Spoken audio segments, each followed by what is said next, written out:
Mga Lodi, don't skip ads po tayo. Maraming salamat sa patuloy ninyong pagsuporta. Paki-like and share naman dyan mga Lodi. At sa mga gustong mag-donate sa ating GCash or regular na load, mag-comment lang po tayo. Para patuloy tayong makapag-upload ng mga bagong kabanata. Marami pong salamat. Subaybayan natin ang kwento ng isang kabataang nangarap para sa kanyang mga mahal sa buhay. Mula sa pinakamahina tungo sa pinakamalakas. Alamin natin ang kwento ng kanyang buhay. Kabanata 2141 hanggang Kabanata 2150. Kabanata 2141. Sa sandaling ito, gusto lang niya na makita ni Kang Tianzan ang isang lalaking hindi niya kayang sakupin, ngunit siya ay kaya, at higit pa, kaya niyang maging ganoon kawalang pakundangan.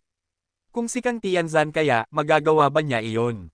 Siyempre, imposible. Kahit na si Kang Tianzan ay gumawa ng pinakamalaking konsesyon sa pulong sa Tianmin City at nangakong ipagpapalit ang kanyang katawan kapalit ng pagsuko ni Ye Han, nabigo pa rin siya at walang awang tinanggihan ni Ye Han.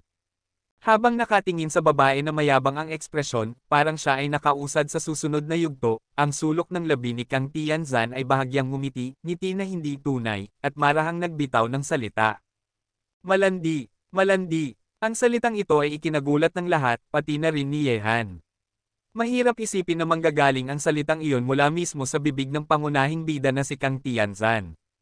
Ang eksena ngayon ay parang dalawang babae na nag-aaway dahil sa lalaki, isang asawa at isang kabit na nagbabatuhan ng mura. Nagkatinginan sina Yi Polo at ang iba pa, naguguluhan ngunit hindi nagsalita. Ngayon, ito ay isang labanan ng dalawang babae. Sila na mga inimbitahan lamang ay mga tagapanood na lang ngayon. Alam ng lahat na mahirap kalabanin ang paglilibing sa langit, Kang Tianzan, at ganoon din ang babaeng nasa tabi ni Ye Han, hindi rin basta-basta.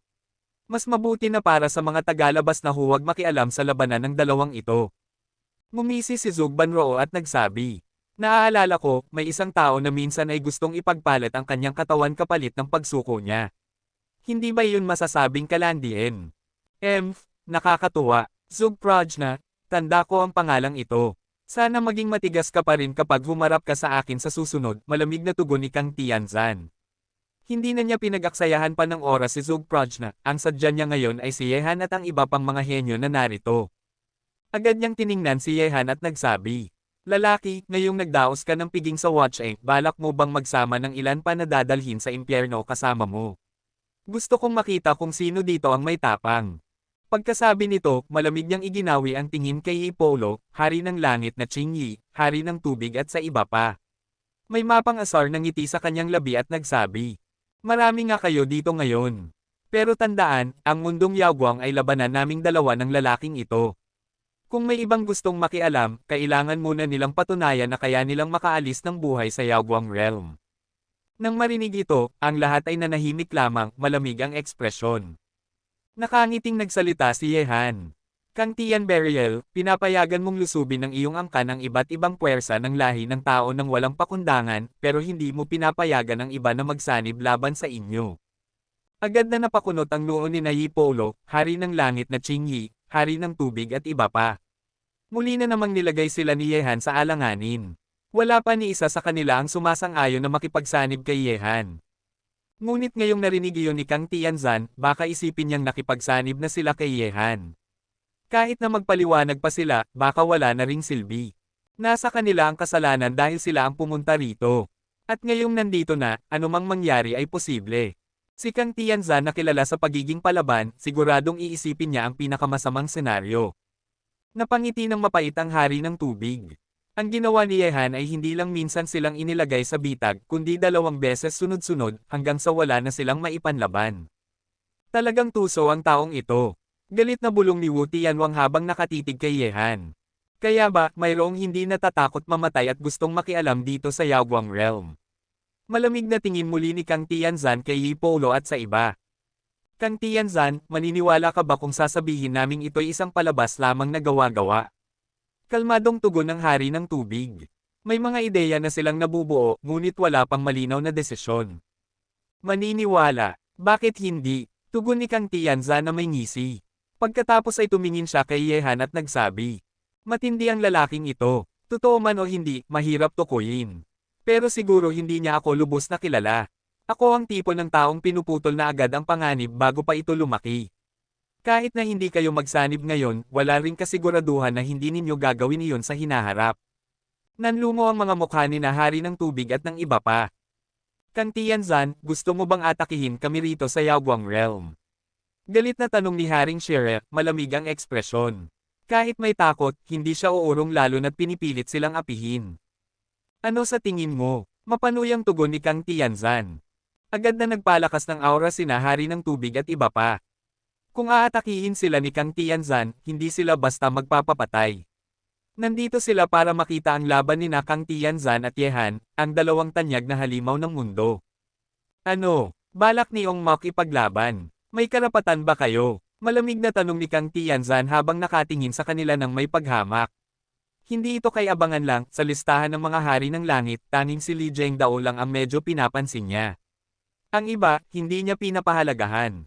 Ahem, mga kaibigan, kalma lang, biglang umubo-ubo si Yehan, at nakangiti siyang tumingin kay Kang Tianzan. Babae, ako ang may paimbitang host dito ngayon. Kung balak mong manggulo, dapat itanong mo muna kung papayagan kita. Kung sakaling hindi ko ibigay sa iyo ang respeto ngayon, kaya mo ba akong pigilan? Dahan-dahang tumayo si Kang Tianzan, nakatitig kay Yehan ng mga mata niyang pa ng kapangyarihan, at unti-unting lumalabas ang nakakatakot na intensyon para lumaban. Kabanata 2142. Nagkatitigan ang dalawa, at bahagyang kumurap ang mga mata ni Yehan. Tila ba talagang gustong gumalaw ng babae dito? Maski hindi ako sigurado kung kaya kitang pigilan, haharangin pa rin kita, matatag na sabi ni Yehan. Huwag kang mag-alala. Bibigyan kita ng 3 pagkakataon. Bukas ang huli. Kung gusto mong makipaglaban, sasamahan kita hanggang dulo bukas. Pero ngayon, kailangan ko munang tanungin ang mga ito ng aral. Ngumiting malamig si Kang Tianzan, at sa kanyang mga matang nakatitig sa Hari ng Tubig at iba pa, biglang sumiklab ang matinding diwa ng pakikipaglaban. Dahil balak nyo na rin lumaban, huwag nang magpigil. Kayong mga nasa listahan ng mga hari ng langit, sabay-sabay kayong lumapit. Kayong lahat, sabay-sabay. Ang mga salitang pa ng kay-abangan at lakas ay lumabas mula sa bibig ni Kang Tianzan. Hindi man malakas ang boses, tila kumulog ito sa isipan ng lahat ng naroon. Hindi lang ang Hari ng Tubig at iba pa ang nayanig, pati si Yehan mismo ay nagulat. Sabay-sabay. Maski galing pa ito kay Kang Tianzan na kilala sa pagiging nakakatakot, mahirap paniwalaan ng mga hari ng langit.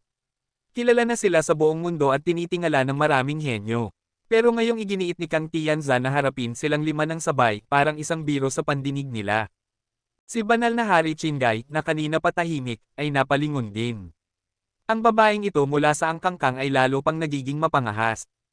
Ngunit ang nag-iisang hindi nagbago ang mukha ay si Kang Jinglo, na sumama kay Kang Tianzan. Kahit parang tagasunod lang siya, sapat na iyon para ipakita na hindi siya pangkaraniwan. Kay Kang Tianzan, kahit anong tila imposible ang gawin niya, bulag na nagtitiwala si Kang Jinglo. Naniniwala siyang kaya nitong babae na yamurak sa mga henyo ng angkan ng Kang ang tuparin ang anumang sabihin niya. Kang Tianzan, sobra ka ng mayabang. Tumayo ng mabagal sina Hari ng Tubig at iba pa na nakapalibot kay Yehan. 5 silang lahat, malamig ang mga mata at matalim ang presensya. Harapin silang 5 ng sabay. Isa iyong kabaliwan. Kay abangan ba? Mga palakang nasa balon, malalaman ninyo. Dahil nandito na kayo, dapat tanggapin ninyo ito. Kung may tapang kayo, sumunod kayo sa akin palabas ng lungsod para maglaban. Pagkasabi nito, si Kang Tianzan na naglalagablab sa diwa ng pakikipaglaban ay nag-anyong liwanag na puti at naglaho. Kasunod din niyang nawala si Kang Jinglo. Nang makita iyon, ang mga katawan ni na Hari ng Tubig at iba pa ay naging liwanag din at lumipad palayo. Bilang mga hari ng langit, hindi sila pwedeng tumanggi sa hamon ni Kang Tianzan. Kung iiwas sila, magiging biro sila sa harap ng lahat ng henyo. Bukod pa rito, hinamon silang 5 ng sabay. Kung wala silang tapang, wala na silang mukhang may haharap sa mundo ng tao. Habang nagaganap iyon, hindi gumalaw si Yehan, ganoon din si banal na Hari Qinggai. Tahimik lang silang nanatili sa restoran. Ang nakakapagtaka, si Hipolo man ay hindi rin gumalaw, nakaupo lang na parang dambuhalang bato. Iyan ba ang pakay mo? Tanong ni Hipolo kay Yehan. Ang maiitim niyang matang parang mga mata ng tigre ay nakatitig, ngunit walang nakakaalam ng tunay niyang iniisip. Hindi siyempre, sagot ni Yehan. Kahit pinahirapan ko kayo, hindi ko kayo planong patayin. Hirap na nga akong harapin ang angkan ng Kang, bakit ko pa gugustuhing magdagdag ng isa pang kalaban? Kung ganoon, ano sa tingin mo ang mangyayari sa kanilang lima? Muling tanong ni Ipolo. Siguradong hindi sila mamamatay, ngumiti si Yehan. Kahit sabihin pa nating kayang talunin ni Kang Tianzan ang lima ng mag-isa, hindi ko hahayaang mangyari iyon. Kung ganoon, walang saysay ang ginawa niya. Tugon ni Ipolo. Bakit naman? Ngumiti si Yehan. Hindi ba't kayo na mismo ang nakikita niyang target ngayon? Sa titig pa lang niya sa inyo, mahihirapan na kayong makaalis sa Yaoguang Realm. Tulad ng sinabi ko, ang Yaoguang ay isa ng kumunoy. Kapag pumasok ka, mahirap nang makalabas. Kung wala ka, sa tingin mo ba magiging kumunoy ang Yaoguang para sa amin? Malalim ang titig ni Ipolo kay Yehan. Ngumiti si Yehan at sumagot. Ipolo, ang mga taunan ay palaging nagsasabing hindi patas ang pagkapanalo ng iba. Dahil pinili ninyong pumasok dito sa Yaoguang Realm, dapat handa kayong hilahin ng iba pababa. Ang manood at mag-obserba ay kailangan ng pahintulot ng may bahay, at ako iyon. Kung hindi ako pumayag, hindi kayo pwedeng manatiling nakatago dahil ayokong may nanunood sa dilim. Napakatuso mo talaga, alam mo ba? Malamig na tugon ni Ipolo habang nakatitig kay Yehan. Kabanata 2143. Hindi pagiging insidyoso, gusto mo ba talagang maging tuwid na bayani ako? Umiling si Yehan na may ngiti. Siyempre, palagi akong lantad at tapat kapag sa sarili kong mga tao. Pero, pagdating sa iba, nakita mo na kung paano ko sila tretuhin. Huminga ng malalim si Ipolo at nagsabi, malupit ka, pero walang duda na naglalaro ka ng apoy. Hindi ka ba natatakot na ang mga taong pinagsama mo rito ngayon ay magkimkim ng galit laban sa'yo?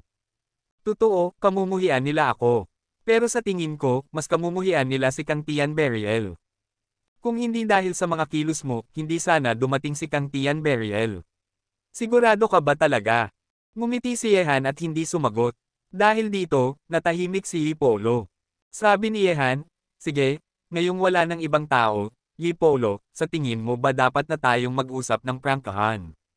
Sa pagkarinig nito, kumislap ang matinding liwanag sa mga mata ni Ipolo.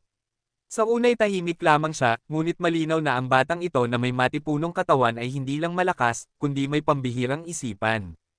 Kung may kakayahan kang paalisin si Kang Tianzan sa Yaoguang Domain, pupuntahan kita sa tamang panahon. Nang pinangunahan ni Yehan sina Qinggai Sage King, Zug Prajna, at Ipolo palabas ng Watcheng, marami ng mga nakikiusyoso ang nagtipon doon. At sa kanilang mga paningin, isang matinding labanan ang nagaganap. Sa gitna ng labanan, si Kang Tianzan na nakaputi, may hawak na pilak na sibat at ang kanyang kasuotang pandigma ay humahampas sa hangin. Ang kanyang mahabang buhok ay sumasayaw sa ihip ng hangin, dala ang isang nakakabaliw na panginginig, para bang siya'y may kapangyarihang maghari sa buong kalangitan at wasakin ang lahat. Sa paligid ni Kang Tian Beriel, nakapaligid ang 5 nilalang mula sa listahan ng Heavenly Kings, bawat isa'y may sariling natatanging lakas. Ang espada ng Qingyi Heavenly King ay tulad ng pinakamataas na sandata, ang espada ng Passing Water Heavenly King ay maaaring maging banayad o mabagsik, ang Abi Heavenly King at Shire Heavenly King ang pinakauhaw sa dugo, at ang puwersa ni Wu Tianwang ang pinakamapanghibabaw. Sa mundong iyon, isang tagpo ng halimaw na labanan ang nagbabadya na yayanig sa buong sangkatauhan. Ngunit kahit pinagtutulungan ng 5 nilalang, si Kang Tianzan ay parang isang Diyos ng digma na hindi matitinag. Siya ang nagkokontrol sa kapangyarihan ng langit at kaya niyang gamitin ang walang hanggang lakas upang supulan ang 5 hari ng sabay-sabay. Wala kayong ibang nagawa kundi magtulungan 5 laban sa isa. Sa kalangitan, hawak ang kanyang pilak na sibat, ang tingin ni Kang Tianzan ay tulad ng isang malupit na reyna. Bigla niyang iniling ang sibat at isang napakalakas na puwersa ang kumawala, diretsyong umatake kay Wu Tianwang. Ikaw muna, alisin na kita. Napakabilis ni Kang Tianzan, tila ba kaya niyang maglakbay saan man sa isang iglap lamang. Sa pagmasid dito, nanlaki ang mga mata ni Yehan. Anong uri na ng antas ang narating ni Kang Tian Beriel? Isang nakamamatay na atake ang dumiretso kay Wu Tianwang. Hindi niya inalintana ang sabayang pag-atake ng 4 na iba pa, para bang ang tanging layunin niya'y tapusin si Wu Tianwang sa isang bagsak. Roar! Umalangaw-ngaw ang dagandong sa kalangitan. Biglang lumaki ang katawan ni Wu Tianwang at naglabas ng nakapangangilabot na kapangyarihan. Sabay niyang inundayan ng kamao si Kang Tianzan, ang mga kamao niya'y parang mga suntok na gugupo sa buong mundo. Ang hangin ay umuugong at ang mga nakatingin mula sa malayo ay halos mawala ng ulirat sa takot. Chanwu Fist, pagguho ng kabundukan at mga ilog. BOOOM. Sa pagbangga ng sibat at kamao, isang nakapangangilabot na puwersa ang sumabog at umalingaw-ngaw sa buong kalangitan. Sa gulat ng lahat, ang matipunong katawan ni Wu Tianwang ay natangay palayo, tinamaan na parang ninusoan ng dambuhalang tren, umatras ng 10,000 metro, at nagtamo ng matinding pinsala. Kung hindi lang siya isang dalubhasa sa pag-eehersisyo ng katawan, matagal na sana siyang patay sa isang atake ni Kang Tianzan. Kang Tian Burial, kalaban mo pa rin kami. Sabay-sabay na umatake ang Qingyi Heavenly King, Passing Water Heavenly King, Abi Heavenly King, at Shere Heavenly King mula sa likod. Bawat isa'y may lakas na kayang patoban ang mga tinatawag na henyo. Kabanata 2144. Sabay-sabay na umatake ang apat at ang kanilang kapangyarihan ay nakakatakot. Ang natalo kanina ay si King Wu. Siya ay pang-7 sa listahan ng Heavenly Kings. Kung siya man ay hindi kayang labanan si Kang Tian Burial, gaano pa kaya ang iba? Nakakatakot talaga ang babaeng ito. Tanging ang mga nakasaksi mismo sa kanya ang makakaunawa ng tunay niyang bangis. Ni ang 5 Heavenly Kings ay hindi kayang supulan siya. Ngayon, si Wu Tianwang ay nagtamo ng matinding pinsala, at ang natitirang apat ay halos imposibleng makontrol si Kang Tian Burial. Sa pagitan ng langit at lupa, nakatuon ang lahat ng mga mata sa apat na Heavenly Kings na nakadamit ng Qingyi. Sa paglingon ni Kang Tian Burial, nakita niya ang kanilang paparating na nakamamatay na pag-atake. Ang kanyang fighting spirit ay kumislap, maliwanag na parang araw. Ngayong araw, susubukan ko kayo, kayong apat. Kasabay ng kanyang tinig, nang inig ng husto ang pilak na sibat sa kamay ni Kang Tianzan. Sa panginginig na iyon, mapapansin mong hindi lamang siya ang kumukuha ng lakas, maging ang buong mundo ay tila nagtitipon ng walang hanggang enerhiya na dumadaloy papunta sa sibat sa kanyang kamay. Parang sa maikling sandaling iyon, naipon na niya ang isang nakapangangilabot na teknik. Ha! Mula sa apat na Heavenly Kings, sabay-sabay nilang ibinuhos ang kanilang pinakamalakas na atake, tila nilabas ang lahat ng lakas sa kanilang mga katawan. Ang apat na pag-atake, tulad ng kulog, ay sabay-sabay bumagsak sa harap ni Kang Tian Burial upang wasakin siya at ang mismong kalangitan. Ang langit ay nahahati sa 9 na antas, at sa 9 na antas ng langit, ako ang pinapahalagahan. Unang antas. Biglang umalangaw-ngaw ang tinig ni Kang Tianzan sa buong kalangitan. Ang pilak na sibat na puno ng nakapangangilabot na kapangyarihan ay umikot, gumuhit ng pilak na buwan sa kalangitan, at sumabog ng napakalakas na puwersa laban sa apat na nakamamatay na atake ng Heavenly Kings. Rumble! Sa iglap naramdaman ng lahat, even yaong nasa 10,000 metro ang layo, ang nakalulunod na enerhiya na kumalat mula sa labanan. Para itong dambuhalang alon na bumabalot sa apat na hari, at tinatangay sila ng walang kalaban-laban. Puff! Puff! Puff! Nang sandaling iyon, sabay-sabay na umatras ang apat na Heavenly Kings, duguan ang mga labi, mapatla ang mga mukha. Hindi nila mapigil ang umurong dahil sa bangis ng puwersa. Samantala, si Kang Tian Burial, kahit hindi nasaktan, ay umatras lamang ng ilang hakbang sa himpapawid. Sa nasaksihan ng lahat, halos mabaliw sila sa pagkabigla, pati na si Yehan ay namangha sa bangis ng kapangyarihan ni Kang Tian Burial. Ang 5 hari, na bawat isa'y may lakas na lampas imahinasyon, ay sabay-sabay na umatake, ngunit bigo pa rin. At ang resulta, isang lubos na pagkatalo para sa 5 hari, samantalang si Kang Tian Burial ay bahagya lamang namula ang mukha, ngunit hindi man lang nasaktan. Ha! Lalo pang nakakatakot ang babaeng ito. Kung ikukumpara noong nasa Yaoche siya, marahil ay doble na ang kanyang bangis ngayon. Bulong ni Ipolo, habang nanlilisik ang mga mata sa pagnanasa na mapantayan siya balang araw. Tumango si Yehan. Ang labang ito ay tatatak sa kasaysayan, si Kang Tian Burial ay tinalo ang 5 henyo, isang record na tiyak na mag-aangat sa kanyang pangalan bilang isa sa pinakamataas na henyo ng sangkatauhan. Hindi ko inasahan na nag-aral siya ng 9-level Jun ng Kang Clan. Isa ito sa pinakadakilang martial arts ng lahi ng tao. At nasa unang antas pa lang siya. Sabi ni Qingyi Shengwang, puno ng paghanga. Ninefold Judgment. Bulong ni Yehan, naninikip ang mga mata. Ang teknik na iyon ay sobrang mapang-ibabaw, ni ang apat na hari ay hindi kinaya ng sabay-sabay. Kahit pinagsama-sama kayong 5, wala ring silbi. Sa matinding pagkabigla ng lahat, tumitig ng malamig si Kang Tian Burial sa 5 hari na sugatan, at mariing sinabi. Ngayon, natalo kayong 5. At kapag talo, dapat tanggapin ang parusang nararapat sa inyo mula sa nagwagi. Sa pagkarinig nito, isang nakapangangilabot na lamig ang bumalot sa 5 hari, at ang kanilang mga matay puno ng matinding galit habang nakatitig kay Kang Tian Burial. Imposible, balak bang patayin ni Kang Tian Burial ang 5 Heavenly Kings? Bulalas ng lahat habang nanginginig ang kanilang mga puso. Ngunit sa nakitang naglalagablab na pagnanais na pumatay sa kanyang mga mata, alam ni Yehan na kailangan na niyang kumilos. Hindi niya hahayaang mapatay ang 5 hari sa kanyang harapan. Kang Tian Burial, tama na iyan, lumabas si Yehan mula sa karamihan, malamig ang tinig. Sinabi ko na noon, kung gagalawin mo sila, kailangan mo munang itanong kung pumapayag ako. Kabanata 2145. Tama ka, Yehan. Nang lumabas si Yehan, biglang napako ang lahat ng mata ng buong mundo sa kanya. Para sa mga tagapagsanay ng Yaoguang Realm, siya ang kanilang ipinagmamalaki. Habang naglalakad si Yehan mula sa likod ng karamihan, ang mga matang nakatuon kay Kang Tian Burial at sa 5 makalangit na hari ay unti-unting lumipat sa kanya. Sa kasikatan ni Yehan ngayon, malayong-malayo na siya kumpara noon. Sa Yaoguang Domain, ang pangalang Yehan ay sumisimbolo sa kaluwalhatian at lakas. Sa nakalipas na 1000 taon, mayroon bang henyo ng Yaoguang na umabot sa taas na katulad ng kay Yehan? Wala. Maliban sa undefeated Swordmaster 1000 taon na ang nakaraan, si Yehan ang pinakadakilang henyo na kumakatawan sa Yaoguang sa huling milenyo. Kaya naman, lahat ng tagasanay dito ay nagdaramdam ng matinding pagmamataas sa kanya.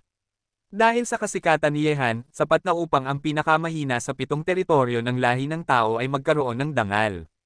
Sa sandaling iyon, tinitigin din siya ni Kang Tianzan at ng 5 makalangit na hari.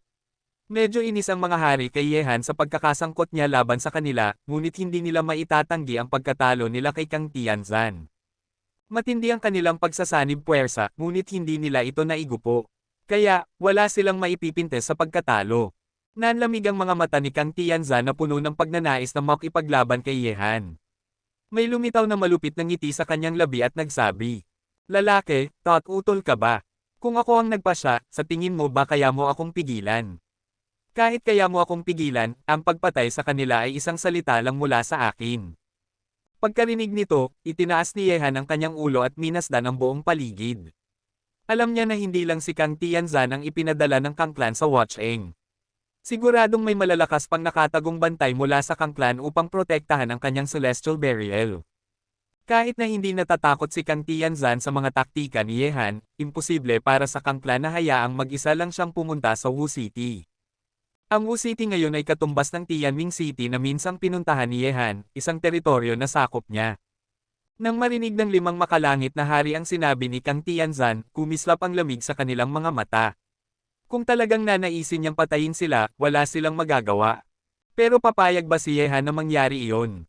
Siyempre hindi. Totoo na ginamit niya ang 5 hari upang pukawin ang galit ni Kang Tianzan, ngunit ang totoo, nais lang niyang gamitin ang mga puwersang nasa likod ng mga ito laban sa Kang Clan.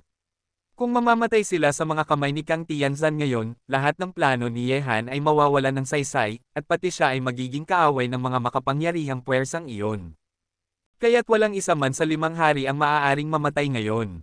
Babae, may mga paghahanda ka, pero wala ka bang iniisip na may sarili rin akong paghahanda? Sa himpapawid, humarap si Yehan kay Kang Tianzan. Ang mapanuyang ngiti niya ay nagdulot ng malamig na puot sa mga mata ng babae. Sabi ni Kang Tianzan, "Matagal ko nang iniisip kung saan nagpunta ang puwersa ng Qin Clan at ng Xin Clan. Sa ngayon, malinaw na nagpakita na sila sa Yaoguang, kaya't kampante ka, hindi ba?" Ngumiti si Yehan at sumagot, "Hindi ko sasagutin yan. Tulad ng sabi mo, totoo at peke, peke at totoo, nakadepende kung kaya mong hulaan. Pero tandaan mo ito, kung gagalawin mo sila ngayon, baka hindi ka na makabalik ng buhay mula rito. Kahit hindi mo sabihin, kaya kong hulaan.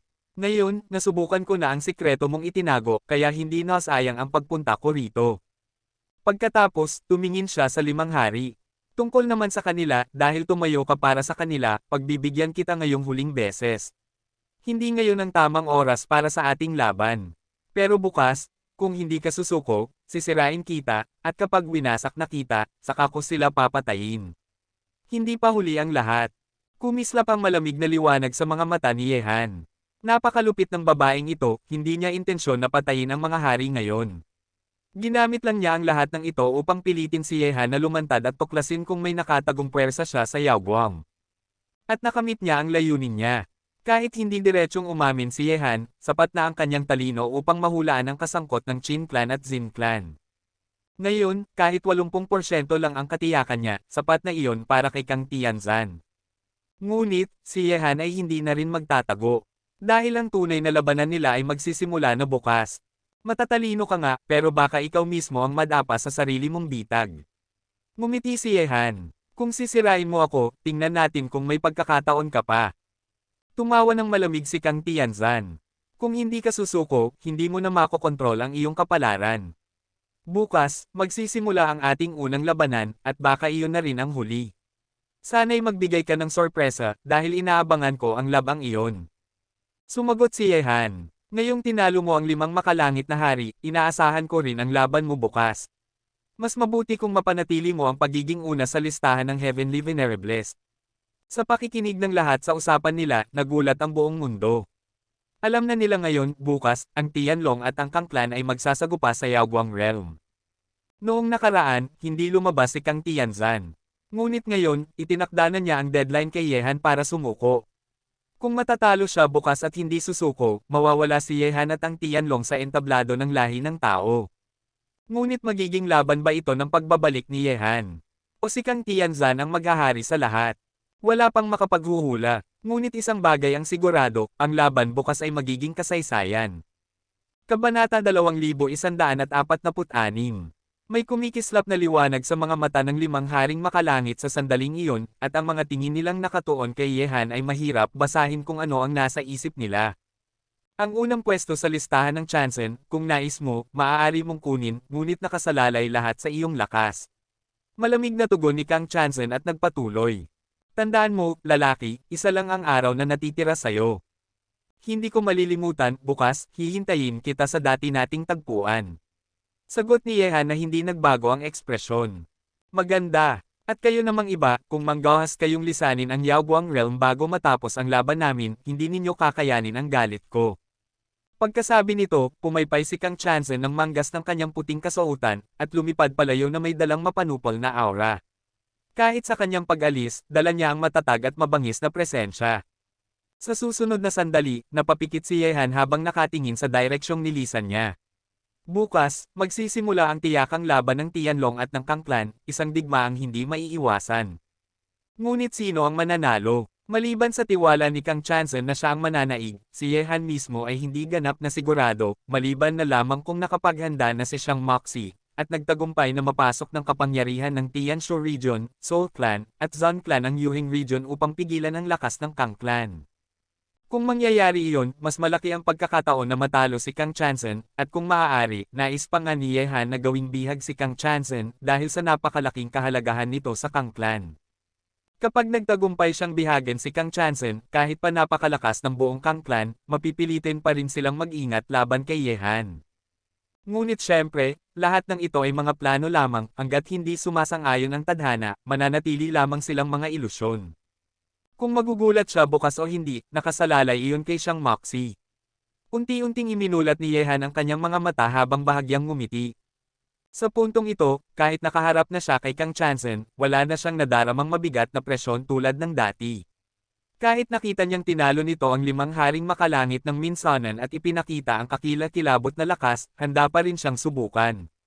Gaano kaya kalaki ang tsansa niyang talunin si Kang Chansen gamit ang kasalukuyan niyang lakas? Dahan-dahan, ibinoling ni Yehan ang kanyang tingin sa sugatang 5 haring makalangit. Nagtagpo ang kanilang mga mata, at ramdam ni Yehan ang apoy ng galit sa kanilang loob. Hehe, mga ginoo, nakikita kong malubha ang inyong mga sugat. Paano kung maging panauhin kayo sa aking Tianlong City? Tanong ni Yehan na may ngiti. Hindi na kailangan, Ye Chansen. Ang Dragon City mo ay tiyak na mas mapanganib kaysa sa Watcheng na ito. Kapag pumunta kami roon, tiyak na may isa na namang laban. Ngayon, ikaw ang nanalo, kaya aalis na kami. Sabi ng isa, at agad na lumisan. Pumunta ba sila sa Tianlong City ni Yehan? Siyempre, hindi. Ang pagdating pa lang nila sa Watcheng ay nagbibigay na ng hinalang kakampi sila ni Yehan. Kung pupunta pa sila sa Tianlong City, tiyak na mapapatunayan ang hinalang iyon. Huwag mong isipin na may utang na loob kami sayo. Kung wala ka, hindi kami mapapahiya ng ganito. Binitawan ni Haring Shere ang malamig na titig bago rin lumisan. Mahusay ka, at ganoon din si Kang Chansen. Ngayon ko lang nasaksihan ang tunay ninyong kapangyarihan. Bukas, pupunta ako para panoorin ang laban ninyo. Naway makita ko ang kamanghamanghang sagupaan ng dalawa. Ani naman ni Ling Ho Qingyi bago rin umalis. Sunod na ring lumisan sina Haring Qingyi, Haring Abi, at Haring Wu, wala ni isa ang tumanggap ng imbitasyon ni Yehan. Napailing si Yehan at bahagyang nagkibit-balikat. Wala rin naman siyang inaasahan na papayag silang pumunta sa Tianlong City. Samantala, hindi na rin niya napansin kung kailan nawala si Ipolo, at magkasamang bumalik sa Tianlong City sina Yehan at Zhou Prajna. Ngayong nakita mo siya, ano ang palagay mo sa babaeng iyon? Tanong ni Yehan habang naglalakad sa alapaap kasama si Zhou Prajna. Alam ni Yehan na darating din si Kang Chanzen ngayon, kaya sinadya niyang isama si Zhou Prajna upang makilala nito ang kanilang pinakamalaking kalaban. Nagdilim ang mga mata ni Zhou Prajna at sumagot, hindi basta-basta ang babaeng iyon. Sa lakas, hindi siya nagpapahuli sa'yo, at sa talino, hindi rin siya nalalayo sa akin. Para siyang walang bahid ng kahinaan, ngunit ang ganoong uri ng kalaban, siya ring pinakakaakit-akit. Ngumiti si Yehan, kailangan talagang makilala muna siya. Kung sakaling hindi tayo magtagumpay bukas, marami pa tayong pagkakataon para harapin siya. Kung hindi ka magtagumpay bukas, ikaw ang bahala sa kanya sa lakas, at ako naman sa talino. Sagot ni Zhou Prajna ng may tapang. Napangiti si Yehan, mas gusto ko nga iyon, pero nakasalalay lahat sa laban bukas. Dito ay nagsalita ang banal na Haring Qinghai, sa laban bukas, tiyak na gagalaw din ang kapangyarihan ng Kang Clan sa Yuhing region. Sinubukan na ng babaeng iyon ang iyong mga paghahanda sa Yaoguang Realm. Kahit may kumpiyansa siya, hindi siya magpapabaya. Ngumiti si Yehan, matalino talaga ang babaeng iyon, pero kung biglang maghimagsik si siyang Moxie bukas, sigurado akong magugulat siya. Kapag gumalaw ang Soul Clan at Zon Clan mula sa pivot area, hindi basta makakapasok ang Kang Clan sa Yaoguang. Patuloy si banal na Haring Qinghai, kahit umatake kayo mula sa magkabilang panig at mahati ang kanilang lakas, malakas pa rin ang Kang Clan. May panganib pa rin sa laban bukas. Senior, hindi na natin matatakasan ang laban na ito. Halika, bumalik tayo sa Tianlong City at maghanda. Bukas, haharapin natin ang Kang Chanzen. Kabanata 2147. Ang isang araw ay parang kisap mata lamang para sa isang tagapagsanay na may mahabang kasaysayan. Gayunpaman, ang araw na ito na tila mabilis ay nagdala na ng balitang kumalat sa buong mundong pantao, ang pagkatalo ng 5 haring makalangit sa Yaoguang Domain sa kamay lamang ni Kang Tianzo. Ang kinalabasan ng laban na ito ay parang ipu-ipo na pumasok sa isipan ng lahat ng henyo ng lahing tao. Nabigla ang lahat ng makapangyarihang puwersa, pati na ang ibang haring makalangit na kabilang sa listahan. Noon, natalo ni Yehan ang 6 na hari, pero iyon ay isa-isa lamang. Si Kang Tianzo, sa kabilang banda, ay hinarap ang 5 magkasama at pinasuko ang mga ito sa isang bagsakan. Ang ganoong kalakas na kapangyarihan ay higit pa sa maiisip ng kahit sino. Ngayon, ang pangalan na Kang Tian Burial ay naging isang bundok na hindi na matatawid ng mga henyo ng iba't ibang puwersa ng tao. Kahit sa Central God Realm, mahirap na makahanap ng nilalang na kasing bangis niya. At habang muling sumisikat ang kanyang pangalan, kumakalat naman ang balitang haharapin niya si Yehan sa isang malaking tunggalian. Kung sakaling matalo si Yehan, madali nang sakupin ng Kang Clan ang buong Yaoguang Domain. Mula roon, maaari na nilang itutok ang kanilang espada sa iba pang 4 na makalangit na rehiyon. Sa panahong ito, lahat ng puwersa ng tao ay nakatuon ang mata sa Yaoguang Domain. Ngunit, sa parehong oras, lihim nang gumagalaw ang Soul Clan at ang Zon Clan mula sa Tianshu region. Malakas ang dalawang angkang ito, at ngayong sila ang unang kikilos, hindi nila itatago ang kanilang buong lakas. Hehe, halos isang buwan kong hinintay ang araw na ito.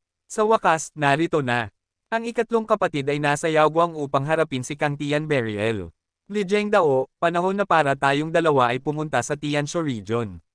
Kahit hindi natin kayang makipagsabayan sa halimaw na iyon, hindi ako naniniwala na iisang nilalang lang ang itinataya ng buong Kang Clan. Si Zon Wushuang, sa loob ng Tianshu region at ng Samsara Pavilion, ay hindi maitago ang kasabikan. Lalo na matapos malaman ang pagkatalo ng 5 hari sa kamay ni Kang Tian Burial, mas lalo siyang nanggigil na makilahok. Ngumiti si Li Zhengdao at sumagot. Nagpadala na ng mensahe sa atin ang ikatlong kapatid. Kailangan na rin nating gumalaw. Wushuang, ang Soul Clan ay naglaan ng malaking puwersa. Siguraduhin mong ang Zon Clan ay hindi nagkulang. Li Zhengdao, huwag mo akong maliitin. Para sa kapatid natin, wala akong itatago. Maliban sa matandang nagbabantay sa angkan, lahat ng Zon Clan ay sasama, pati na ang aming mga ninuno. Sagot ni Zhang Wushuang na may kumpiyansa. Tumanggaw si Li Zhengdao. Hindi natin dapat maliitin ang labang ito. Malaki ang puwersa ng Kang Clan, at ang presyon ay parehong mabigat para sa atin at sa ikatlong kapatid. Ngunit dahil naroon si Kang Tianberial sa Yaoguang, tungkulin nating pigilan ang lakas ng Kang Clan sa Yuhing region upang mabigyan ng pagkakataon ang ikatlong kapatid. Ano pa ang hinihintay natin? Halina't sumabak na sa Yuhing region. Sigaw ni Zhang Wushuang na umaapaw ang diwa ng pakikipaglaban. Ang anak ng reinkarnasyon ay nagkomento. Sana'y kayanin niya ang Kang Tianberial. Ang lakas ng babaeng iyon ay nakakatakot, hindi pa tiyak kung magagawa ni Yehan na pigilan siya. Ngunit mariing tugon ni Li Zhengdao. Talagang nakakatakot siya, pero naniniwala ako sa ikatlong kapatid. Maaaring siya rin ay muling mag-ulat sa kanya. Tumanggaw si Zhang Wushuang. Naniniwala rin ako na hindi basta-basta matatalo ang ikatlong kapatid. Ngumiti ang anak ng reinkarnasyon. Sasama rin ako. Gusto ko ring makita ang babaeng nagpayanig sa buong mundo. Bagamat wala siya sa listahan ng Heavenly Kings o Heavenly Venerables, alam ni Li Zhengdao kung gaano nakakatakot ang kanyang talento, hindi siya basta masusugpo. Sa araw na iyon, habang ang lahat ng mata sa mundo ay nakatuon sa Yaoguang, sina Li Zhengdao at Zhang Wushuang ay pinangunahan ng Soul Clan at Zhang Clan papasok sa Yuhing region. Samantala, naghahanda rin ang Kang Clan. Jinglo, ikaw ang bahala sa Yuhing region. Ang lalaking iyon ay gustong hatiin ang ating puwersa. Walang silbi ang kanyang plano. Kapag napatay ko siya, saka ko haharapin ang Soul at Zhang Clan. Pagkatapos noon, tayo'y lulusob sa Tianshu region. Tingnan natin kung gaano katagal makakapanahimak ang mga duwag na iyon. Sa Tianming City, nakangisi si Kang Tianzhou habang umaapaw ang kanyang diwa ng pakikipaglaban. Tumanggaw si Kang Jinglo. Panginoon, huwag kang mag-alala. Si Li Zhengdao ng Soul Clan ay isang karapat-dapat na kalaban, pati si Zhang Wushuang. Magagamit ko sila upang mag-practice. Siguraduhin mong hindi mo ako bibiguin, malamig na sagot ni Kang Tianzhou habang nakatingin sa direksyon ng Tianlong City. Samantala, sa Tianlong City, abala rin si Yehan sa paghahanda. Alam niyang paparating si Kang Tianberial na may matinding lakas, kaya't hindi siya pwedeng maging pabaya. Naroon ang isang banal na emperador, 4 na banal na hari, kabilang ang Holy King Qinggai, 6 na kalahating banal, higit 1,000 hindi nasisirang mandirigma, at 5,000 suprimong nilalang. At sa nakaraang 3 araw, mas dumami pa ang bagong promosyon ng mga supremo, umabot na sila sa halos 1,500. Dahil sagana sila sa yaman at mapagkukunan, mabilis ang kanilang pag-unlad. Ngunit, habang abala sa paghahanda si Yehan at ang kanyang mga kasama sa Tianlong, isang bisita ang dumating, isang taong ang buhay ay hawak mismo ni Yehan. Kabanata 2148 Emperor Aoqing. Nang makita ni Yehan ang lalaking nasa gitna ng edad na ilang buwan ding nawala at muling lumitaw sa kanyang harapan, nagkaroon siya agad ng pakiramdam na tiyak, ang pagdating ng taong ito ay hindi magdadala ng mabuting balita. Tungkol naman kay Emperor Aoqing, halos lahat ng nasa bulwagan ng matatandang nakatatanda ng Tianlong ay kilala na siya. Sapagkat noong dumating si Emperor Aoqing at ang kanyang mga kasama sa Yaoguang Domain, ang lakas ng kanilang hanay ay nagpagulat sa lahat ng puwersa sa Yaoguang. Aoqing, sa wakas, nagpakita ka rin. Wika ni Yehan habang tumayo at tinitigan siya. Narinig ito ni Emperor Aoqing ngunit hindi nagbago ang kanyang anyo. Kung hindi pa ako nagpakita, baka tuluyan ka nang bumagsak sa oras na ito. Sa narinig, nanlaki ang mga mata ni Yehan. Huminga ng malalim si Emperor Aoqing, tumingin kay Yehan at nagsabi, dumating na ang Yaozu, lahi ng mga halimaw. Nasa mundong pantao na sila ngunit nagtatago pa, hindi nagpapakita. Ngunit sa pagkakataong ito, tiyak silang lilito, at ikaw ang kanilang pakay. Yaozu. Ang dalawang salitang iyon ay nagpakunot noo kina Chen Baixiang at iba pa. Habang inihahanda na nila ang pakikipaglaban sa Kang Clan, bakit biglang sumulpat muli ang lahi ng mga halimaw? Sigurado ka ba? Tanong ni Yehan, mahigpit ang pagkakakunot ng kanyang mga kilay. Dahil sa nalalapit na labanan laban sa Kang Clan, kung makikisaw-saw pa ang Yaozu, lalong magiging hindi favorable ang sitwasyon. Ito ang dahilan kung bakit ako nawala ng ilang buwan, tugon ni Aoqing. Kung maniniwala ka o hindi, nasa iyo na. Pero sa digmaang ito, hindi na ako dapat makialam. Nasa iyong mga kamay ang lahat. Dahan-dahang pinisil ni Yehan ang kanyang kamao.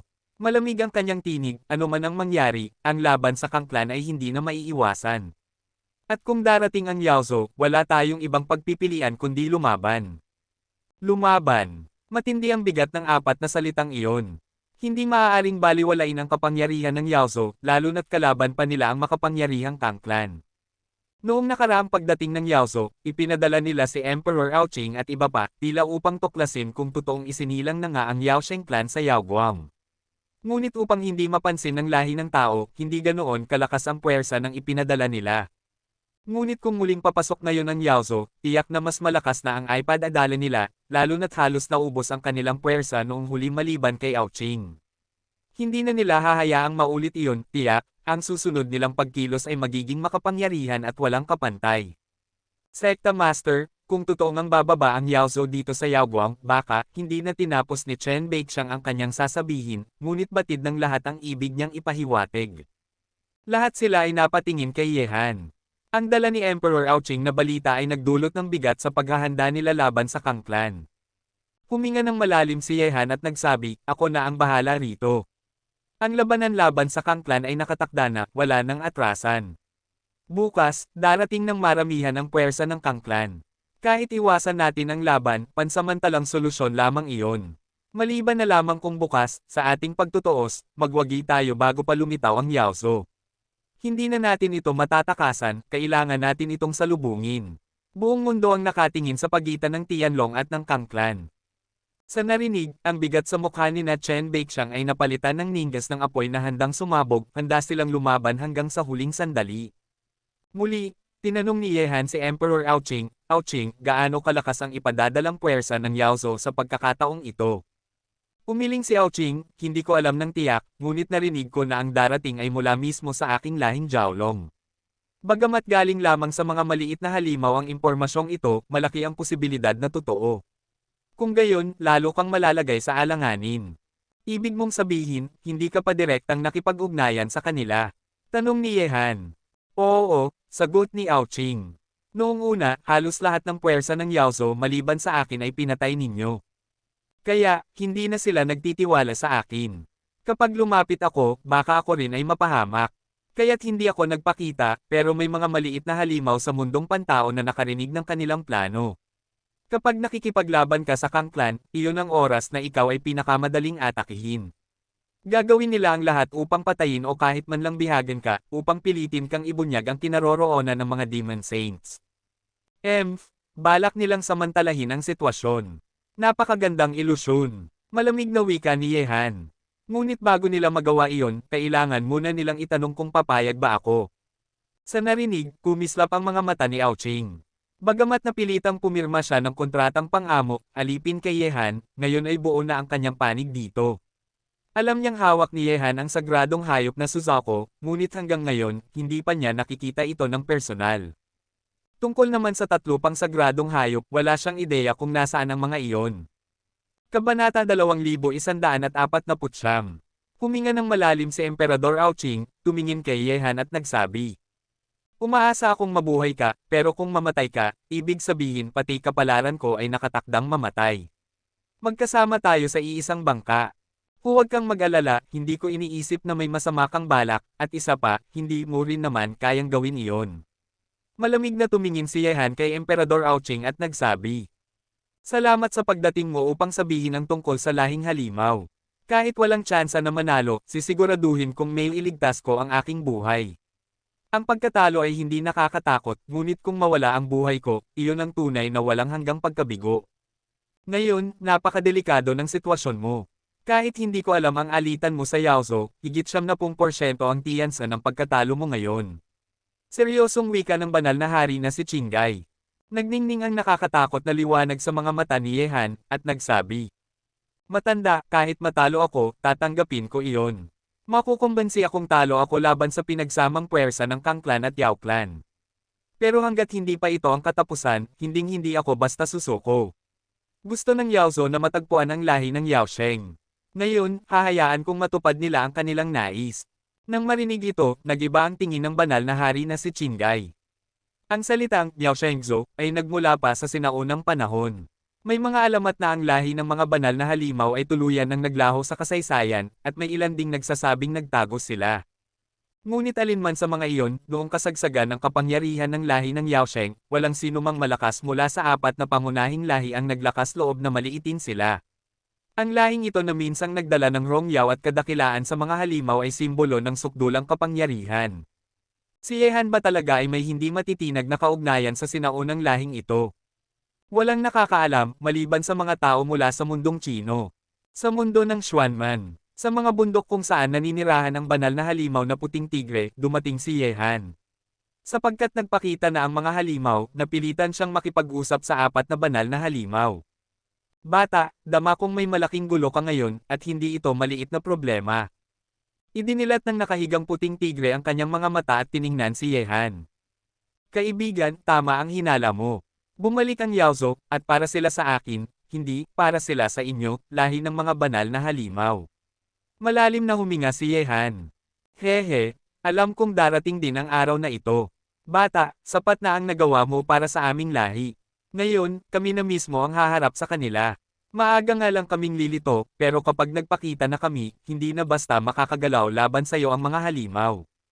Dahan-dahang tumayo ang puting tigre, at mula sa kanyang puting-puting katawan ay umaalon ang nakakikilabot na puwersa. Nabahala si Yehan. Kaibigan, sigurado ka ba na kaya nyo ang kapangyarihan ng Yaozo?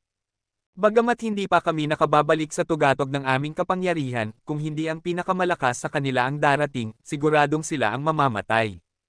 Ang malamig at nakamamatay na tingin ng puting tigre ay nagpidama kay Yehan ng panlalamig. Roar! Isang dagindong ang umalingaw-ngaw sa kabundukan, umaabot hanggang sa kalangitan. Mula rin sa dalawang direksyon ng mundo ng Xuanman, sumagot ang mga sigaw ng ibang halimaw. Di nagtagal, sa kalangitan sa itaas ni Yehan, lumitaw ang dalawang dambuhalang nilalang. Isang Qinglong banal na dragon na nakapulupot sa mga ulap, naglalakbay na may matinding karamyan. Isang Xuanwu pagong na may dambuhalang ahas na nakakatakot ang anyo. Nagdilim ang kalangitan. Ang bigat ng kanilang presensya ay parang bundok na dumadagok sa balikat ni Yehan. Ina ng mundo, panahon na upang muling ipanganak ang lahi ng mga banal na halimaw. Umangat ang puting tigre sa himpapawid, at sumama ang Qinglong at Xuanwu, umiikot sa kalangitan. Mula sa bibig ng Qinglong ay lumabas ang tinig na parang kulog. Mukhang natagpuan na tayo ng Yaozo. Akala nila naglaho na tayo at hinanap tayo sa loob ng napakaraming taon. Ngayon, bibigyan natin sila ng kanilang hinahanap. Ang utang na dugo noon ay dapat hugasan ng dugo. Kahit hindi sila lumapit, kami mismo ang lalapit. Bata, ilan ang dumating mula sa Yaozo? Sagot ni Yehan, hindi ko patiyak, pero ayon sa balita, malakas na puwersa mula sa lahi ng Jiaolong ang dumating. Humph! Jiaolong! Karapat-dapat ba silang tawaging mga dragon? Mga ahas lamang na naglakas loob pumasok dito. Ngayon na ipapanganak muli ang aming lahi, wala nang makakabalik sa kanila. Sa ibabaw ng Xuanwu, sumabog ang nakakatindig balahibong puwersa ng pakikidigma. Kabanata 2150. Huwag kang maging pabaya. Kapag muling nagpakita ako sa mundong ito, tiyak na magdudulot ito ng kaguluhan. Sa pagkakataong ito, hindi lalabas si Suzaku. Ang iba pang bagay ay ipagkakatiwala ko sa tatlo nating panig. Malalim ang tinig ng banal na halimaw na puting tigre. Narinig ito ni Yehan at sinabi, kung ganoon, ipagkakatiwala ko sa inyo ang kapangyarihan ng Yaozo na darating sa Yaoguang Domain ngayon. Kung hindi, sa harap ng Kang at Yaozo ng sabay, wala na akong tsansa sa panalo sa likod ko. Ang Kang clan, isa sa 12 sinaunang lahi, matagal na naming hindi naririnig ang pangalan nila. Hindi ko inasahan na patuloy pa rin silang umiiral sa mundong ito. Ngayong ipinanganak muli ang aming lahi ng mga banal na halimaw sa God and Demon Continent, tiyak na ikagugulat ito ng mundo. Sa mundong ito, kami, ay muling nabuhay. Ang malaking labanan ay paparating. Sa lungsod ng Tianlong, matapos ayusin ni Yehan ang lahat ng bagay, dinala niya ang kapangyarihan ng Tianlong sa paligid ng sinaunang labi. Dito magaganap ang labanan sa Kang clan. Ngunit sa kasalukuyan, sa Yuheng Domain, dalawang napakatakot na puwersa ang malapit ng magsimula ng labanan. Sa Yuhengyo, isang walang hangganang kawalan, libo-libong mga eksperto ang nagtipon, kabilang ang Soul Clan at War Clan. Pinadala ng dalawang lahi ang kabuoang 8,000 Supremes, 3,000 Undestructible Realm Experts, higit sa 20 kalahating banal, 10 banal na hari, at 2 banal na emperador. Ang ganitong napakalakas na lineup ay nagpapakita ng background at nakakatakot na kapangyarihan ng dalawang pangunahing lahi. Siyempre, ang pinakamakapangyarihan dito ay ang Soul Clan, isa rin sa 12 sinaunang lahi. Ang Qin at Xin clans ay parehong nakakatakot. Sa harap ng Soul Clan at Zon Clan, nakatayo ng may pride sina Li Zhengdao at Zon Wushuang, hindi pinapansin ang kapangyarihan ng Kang Clan. Sa harap naman ng Kang Clan ay nakatayo ang batang lalaki na may mukhang scholar, si Kang Jinglu. Ang nakatatanda at malalakas na leader ng lahat ng lahi ay hindi tumayo, ngunit tahimik na nanatili sa likod. Para sa kanila, tapos na ang panahon nila. Sa bagong panahon, panahon na para ang mga batang henyo sa likod nila ay humarap sa hamon, magsanay, at ipakita ang kanilang galing sa bagong era. The First Heavenly King Li Zhengdao, Zon Chanzen sa listahan ng Chanzen, narinig ko na ang inyong mga pangalan matagal na, pero hindi ko inasahan na ang dalawang lahi ninyo ay magpapadala ng napakaraming malalakas na tao. Ang tingin ni Kang Jinglo ay parang matalim na espada, at sa kanyang mukha ng scholar ay may sumisilip na matalim na aura. Nagulat ang Kang Clan sa lakas ng Soul at Zon Clan. Hindi rin nila inasahan na gagamitin ng dalawang lahi ang ganitong puwersa laban sa kanila dahil kay Yehan, isang dayuhan. Narinig ito, nagsalita ng malakas si Li Zhengdao. Kung kilala ninyo kami, sino sa Kang Clan ang kasama ninyo? Ay report ang pangalan. Kang Zhou, Kang Jinglu. Lumapit si Kang Jinglu, tuwid ang katawan na puno ng fighting spirit, tumingin kay Li Zhengdao at sinabi. Ngayon, ang kalaban mo ay ako. Bakit napakaraming salita, Kang Jinglu? Kung may kakayahan ka, talunin mo ako, Zon Wushuang. Isang sigaw, parang di matatalong Diyos ng digmaan, ang espada sa kamay niya ay lumipad, binabalisa ang kapangyarihan sa pagitan ng langit at lupa. Sa susunod na sandali, rumsback si Zon Wushuang patungo kay Kang Jinglu na may hawak na sable. Zon Chanzen, ikaapat sa iyong listahan ng Chanzen, ngayon ay akin na. Malamig at seryoso si Kang Jinglu, lumabas na may hawak na espada. Sa sandaling ito, hindi na siya tagapayo, kundi isang malakas na henyo ng halimaw. Lahat, samahan ninyo ako sa paglaban sa Kang Clan at Human Clan. Hindi natin dapat hayaang magpatuloy sila. Lumaban tayo. Biglang, ang libu-libong malalakas na mandirigma mula sa dalawang panig, parang mga lokustang bumabalot sa langit, ay nagbanggaan. Isang malaking labanan ang sumiklab sa mundo sa isang iglap. Sa Yao Guangyo, sa paligid ng sinaunang labi, libu-libong eksperto ang naghihintay sa kawalan. Tahimik ang mundo. Ang mga malalakas ng Qin at Zin clans ay hindi pa lumalabas. Ang unang lumitaw ay lahat mula sa Tianlong. Ngunit sa mundong tila tahimik na ito, maraming matang nasa dilim ang nakatutok. Malapit nang magsimula ang malaking labanan ni Yehan at Kang Tianzo, kaya't maraming nanunood. Nasa paligid ang 5 banal na hari at si Hipolo, ang ilalim ng mga tauhan ni Kang Tianzan. Nakatayo si Yehan sa kawalan, bahagyang nakapikit ang mga mata, walang sinasabi. Ngunit biglang binuksan niya ang mga mata, at ang kanyang mga madilim na pupil ay kumikislap sa kawalan parang itim na kidlat. Sa dulo ng kawalan, dumating ang makapangyarihang aura na parang madilim na ulap, nagdulot ng matinding pang-aapi sa mundo. Ang nakakatakot na aura ay dumaloy mula sa dulo ng kawalan, at ang mga nakapwersang tao ay parang madilim na ulap na bumabalot sa langit at lupa. Sa unahan ng karamihan, isang babae na nakasuot ng puting damit pangdigma na nagkukunwaring lalaki ay parang diyosa ng digmaan. Ang babaeng mandirigmang ito ang naging pinakamaliwanag na tanawin sa mundong ito. Nang makita ito, lahat ng mandirigma ng Tianlong ay nakatingin ng matalim sa papalapit na tao. Sa ilalim ng pamumuno ni Kang Tianzan, unti-unting lumitaw ang mga puwersang sumuko sa Kang Clan, at ang kanilang matinding aura ay bumalot sa mga mandirigma ng Tianlong parang madilim na ulap. Ngunit bukod sa puwersang unahan na ito, ang malalakas ng Kang Clan, tulad ng Qin at Zin clans, ay hindi pa lumalabas. Darating. Sa dilim, ang mga matang nakatingin sa Tianlong ay biglang lumipat kay Kang Tianzo. Ang babaeng ito na nakakatakot at napakakapangyarihan ay magkakaroon ng malaking labanan kay Yehan ngayon. Lahat ay sabik na sabik. Chi-chi. Kahit malayo pa ang dalawang panig, sa pagkikita ng mga mata, naramdaman na ang bahagyang amoy ng pulbere. Ang tensyon ng digmaan ay kumalat sa mundong ito bago pa man nagsimula.